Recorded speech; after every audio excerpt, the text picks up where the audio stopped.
Hello' friends, Jyotika মিক্সাইটিৰ মই জ্যোতিকাই আপোনালোক সকলোকে স্বাগতম জনাইছোঁ। আশা কৰিছোঁ আপোনালোক ভালে আছে। ফ্ৰেণ্ডছ, আগৰটো ভিডিঅ'ত আপোনালোকে দেখিছিল মই বাগানভিলিয়া ফুলৰ ডিজাইন দেখুৱাইছিলোঁ। কাপোৰযোৰ কৰি আছোঁ, সম্পূৰ্ণ হ'লে নিশ্চয় দেখুৱাম। আজি এটা বেলেগ ডিজাইনৰ কাপোৰ এযোৰ লৈ আহিছোঁ আপোনালোকৰ ওচৰলৈ আৰু অপৰাজিত ফুলৰ কাপোৰযোৰ কৰি আছোঁ, নিশ্চয় আপোনালোকক দেখুৱাম। তাৰ আগতে আজি চাওক, স্ক্ৰীণ প্ৰিণ্টিং কৰি থাকোঁতে কেতিয়াবা স্ক্ৰীণসমূহৰ আমাৰ নবহা হয় আৰু স্ক্ৰীণ প্ৰিণ্টিং কৰি থাকোঁতে কেতিয়াবা সোণালী ৰং বেয়া আহে বা এনেকুৱা ধৰণৰ অসুবিধাৰ বহুতে সন্মুখীন হ'ব লগা হয়। স্ক্ৰীণ প্ৰিণ্টিঙৰ কাম বহুতে কৰি আছে আৰু এনেকুৱা ধৰণৰ সমস্যাৰ ভুগি আছে আৰু কাপোৰযোৰ এনেই নষ্ট হয়।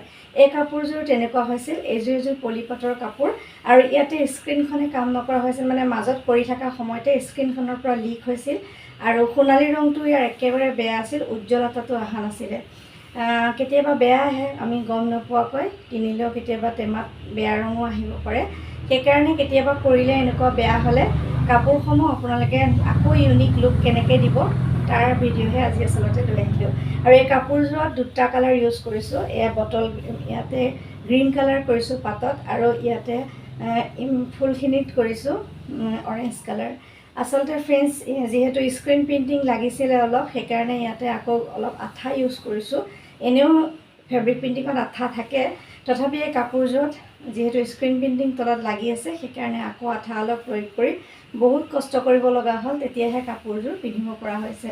যিহেতু মাজত স্ক্ৰীণখনে বেয়া হৈ গৈছিলে, ক'ৰবাত বহিছে ক'ৰবাত নাই বহা আৰু বাৰে বাৰে স্ক্ৰীণখন মুচি মুচি ফুলটোৰ ওপৰত লগাই লগাই তেনেকৈ কৰিব পাৰি, কিন্তু বহুত ফুল বেয়া হৈ গ'লে কিমান মানে ৰিডিউচাৰ গোটেই টেমাটোৱে লাগিব। সেইকাৰণে আচলতে সেই টেকনিকটো, সেই পদ্ধতিটো বাদ দি এই নতুন ডিজাইনটো আপোনালোকক দেখুৱালোঁ। আৰু ইয়াতে দহি বটা আছে। আচলতে সোণালী ৰং কৰিম বুলি আগতে দহিটো বটা হৈছিল এনেকৈ, এতিয়া মিলিবৰ কাৰণে ইয়াতে অৰেঞ্জ কালাৰ কৰিছোঁ।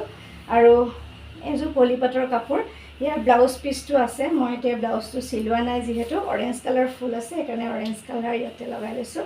আৰু চাওক, এয়া গোটেই কাপোৰযোৰত এনেকৈ ফুল দিয়া আছে আৰু মেখেলাখনতো 3 লাইন দিয়া আছে।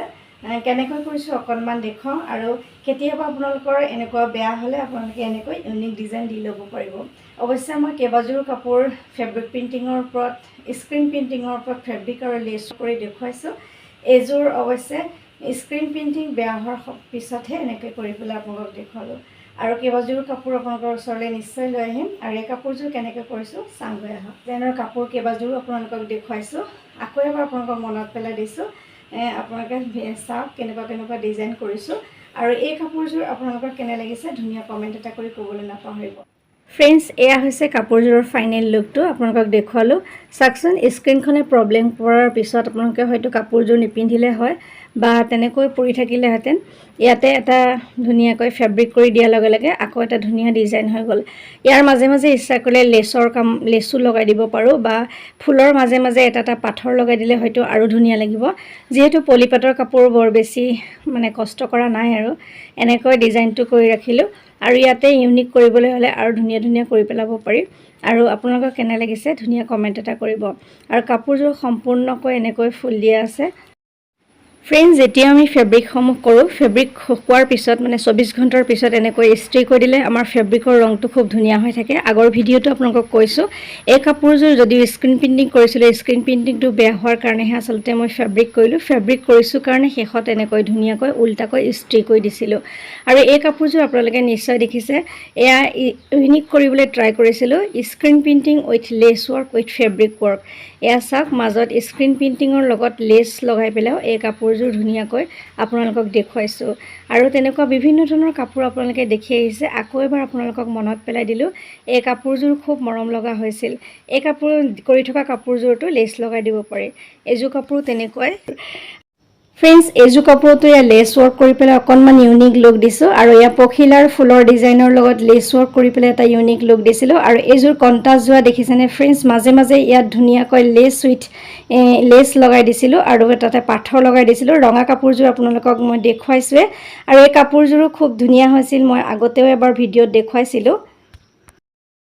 আকৌ ফ্ৰেণ্ডছ পখিলাৰ মাজে মাজে এনেকৈ লেছ ৱৰ্ক কৰি এটা ইউনিক লুক দিছিলোঁ আৰু এনেকৈ বগা কাপোৰো আছিলে বগাৰ লগত মানে ইউনিক লুক দিছিলোঁ আৰু ইয়াতে চাওকচোন কিমান ধুনীয়া লাগিছিল লেছ লগাই তাৰ মাজত পাথৰ লগাই দিছিলোঁ এটা সঁচাকৈ ধুনীয়া লগা এযোৰ কাপোৰ হৈ পৰিছিল নিশ্চয় আপোনালোকৰ মনত আছে এনেকৈ বিভিন্ন ধৰণৰ কাপোৰসমূহ মই আপোনালোকৰ মাজলৈ আনি আছোঁ স্ক্ৰীন প্ৰিণ্টিঙত এটা নতুনত্ব আনিবৰ কাৰণে ট্ৰাই কৰি আছোঁ এইধৰণে ফ্ৰেণ্ডছ এইযোৰ স্ক্ৰীন প্ৰিণ্টিঙৰ কাপোৰতো মই এনেকৈ লেছ ৱৰ্ক কৰিছিলোঁ খুব মৰম লগা হৈছিল এইযোৰ কাপোৰো আৰু খুব ধুনীয়া হৈছিল কাপোৰযোৰ আৰু আপোনালোকে দেখিছিল কেনেকৈ মই জাপিৰ লগত ইউনিক লুক দিছিলোঁ জাপি উইথ লেছ ৱৰ্ক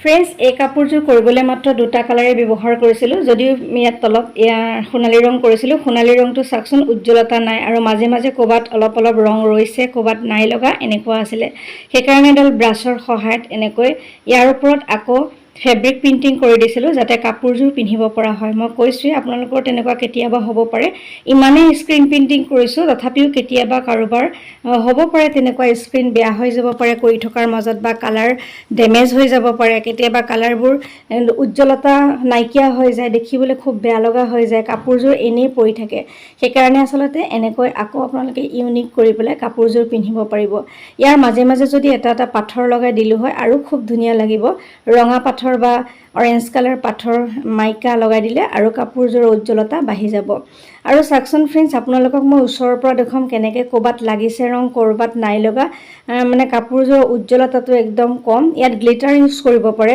দুপাহমান ফুলত মই গ্লিটাৰ ইউজ কৰি দেখুৱাইছোঁ আপোনালোকক ওচৰৰ পৰা পাহি কেইটামান মই আপোনালোকক দেখুৱাম চাবচোন একেবাৰে মানে ৰং নলগা এয়া চাওক ক'ৰবাত লাগিছে ৰং ক'ৰবাত নাই লগা এয়া দেখিছেনে এয়া চাওক ক'ৰবাত ৰং নাই লগা ফুটা হৈছে আৰু কোনোবাটো কাম কৰি থাকোঁতে গোটেই ফুলপাহে বহা নাছিলে স্ক্ৰীনখন বেয়া হৈ গৈছিলে আৰু এনেকুৱা প্ৰব্লেমৰ সন্মুখীন হ'লে আপোনালোকে এনেকৈ কালাৰ দি পেলাই ওপৰত হয়তো অলপ সময় লাগিব কিন্তু কাপোৰযোৰ পিন্ধিব পৰা হ'ব এই অৰেঞ্জ কালাৰ দিছিলোঁ পাৰ্ল কালাৰো আপোনালোকে ইউজ কৰিব পাৰে ফেব্ৰিয়েলৰ পাৰ্ল কালাৰো মই দিছিলোঁ ফুলৰ পাহিত আৰু ইয়াৰ কাষত যিখিনি পাতৰ অংশ তাত গ্ৰীণ কালাৰ দিছিলোঁ আৰু আপোনালোকে যিকোনো ব্ৰাছ ইউজ কৰিব পাৰে ইয়াৰ মাজে মাজে মাইকা এটা লগাই দিম বুলি ভাবিলোঁ কিন্তু দিয়াহে নহ'ল এতিয়াও মন গ'লে দি দিব পাৰোঁ আপোনালোকক দেখুৱালোঁ কেতিয়াবা আপোনালোকৰ স্ক্ৰীন প্ৰিণ্টিঙৰ কাম কৰি থাকোঁতে স্ক্ৰীন প্ৰিণ্টিঙৰ কাপোৰ বেয়া হ'লে আপোনালোকে এনেকৈ ইউনিক লুক কৰি পেলাই কাপোৰযোৰ আকৌ এটা নতুনত্ব আনি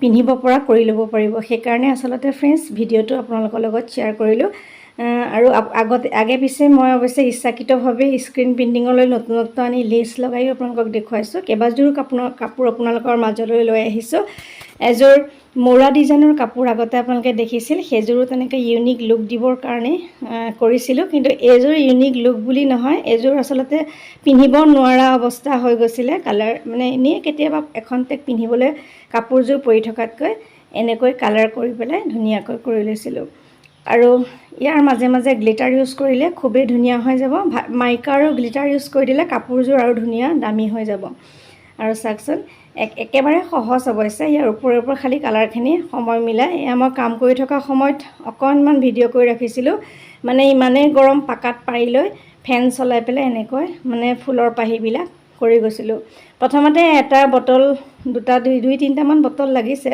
এইকেইটা লৈ পেলাই প্ৰথমতে গোটেই ফুলৰ পাহিখিনি এটা কালাৰে যিহেতু এয়া কৰি ল'লোঁ তাৰপিছত গ্ৰীণ কালাৰটো দিছিলোঁ আৰু এনেকৈ গোটেই কাপোৰযোৰ সম্পূৰ্ণ হৈছিল এতিয়া দহিটোৰ লগত অৱশ্যে মিলি গ'ল আৰু কাপোৰযোৰ ফাইনেল লুকটো আপোনালোকে কেনে পাইছে ধুনীয়া কমেণ্ট এটা কৰিব নীলাৰ লগত অৰেঞ্জ কালাৰটো ওচৰৰ পৰা জিলিকি গৈছে কেমেৰাটো মোবাইলটো বৰ এটা ভাল নহয় কাৰণে ফটোবোৰো কিবা এটা ভাল লগা নাই বাৰু যিয়ে নহওক এনেকৈ ডিজাইন কৰি আপোনালোকে ইউনিক লুক দিব পাৰিব ইমান সময় মোৰ ভিডিঅ'টো চাই থকাৰ বাবে অশেষ ধন্যবাদ জনাইছোঁ আজিলৈ আহিছোঁ পুনৰ নতুন কাম লৈ আকৌ অহাৰ প্ৰতিশ্ৰুতিৰে মই জ্যোতিকা সকলোৰে পৰা বিদায় লৈছোঁ নমস্কাৰ সকলো সুস্থ থাকক ভালে থাকক তাৰে কামনা কৰিছোঁ